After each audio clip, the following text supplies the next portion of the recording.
بسم الله الرحمن الرحیم.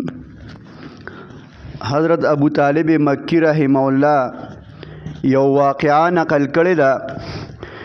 موسی علیه السلام زمانه ده، په بنی اسرائیلو باندې باران بند شوی دی، قادسالی راغلی ده. حضرت موسی علیه السلام او یا زرا بنی اسرائیل د ځان سره واغستل د صلات استسقا د پاره او د باران د طلب د پاره.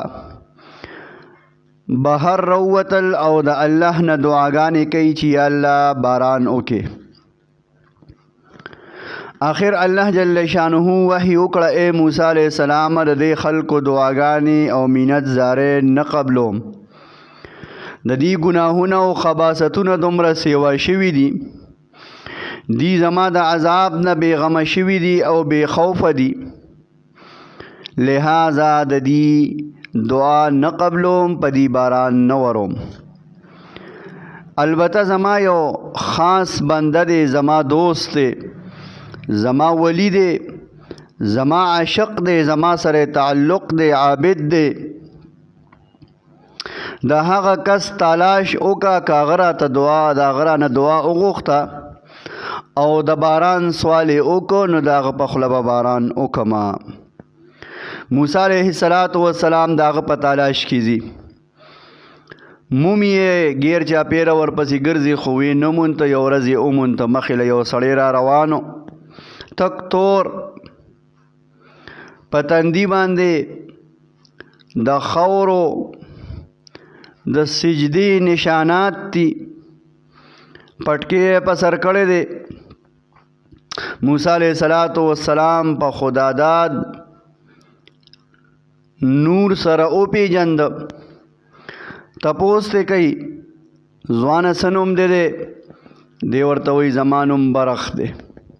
وی ښه هم تا پسې خو ګرځېدم، راشه زمونږ دپاره دعا وکړه چې الله پاک باران راووري. هغه نوجوان راځي او الله ته په ناشنا انداز کې دعا کوي، وی اے الله دا ولې په دې خلکو باران نه کې؟ دا خوشحالي دې ولې په دې خلکو راوستې ده؟ آیا تا سره د اوبو خزانې ختمې شوې او که نه هواګانې او وریځې ستا خبره نه مني او که نه په دې خلکو باندې غصه د خلکو د نافرمانۍ د وجې په خلکو باران نه کې؟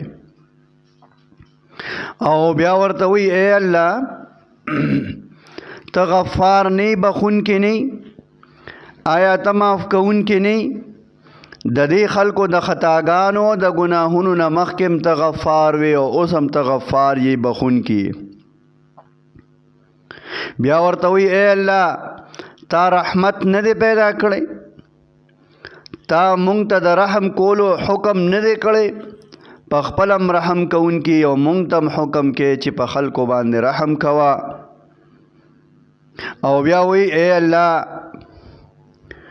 ته د مخلوق له سزا ورکې او ستا څه خیال چې دی بستانه خلاص شي، دی بستانه وتښتي، دی خو ستانه تښتېدی نشي، لہذا په دې مخلوق باندې رحم وکړه.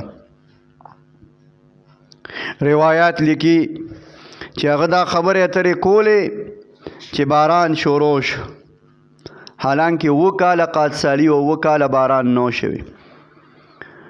باران شروع شو، ډیر باران شو، فصلونه برابر شو.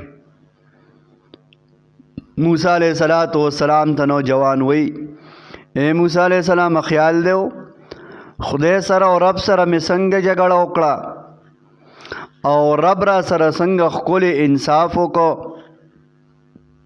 رب را سره څنګه ښکلی انصاف وکړو. موسی علیہ السلام وی یار دا خو ډېر عجیبه سړی دی، ډېرې ناشنا خبرې وکړې د الله سره.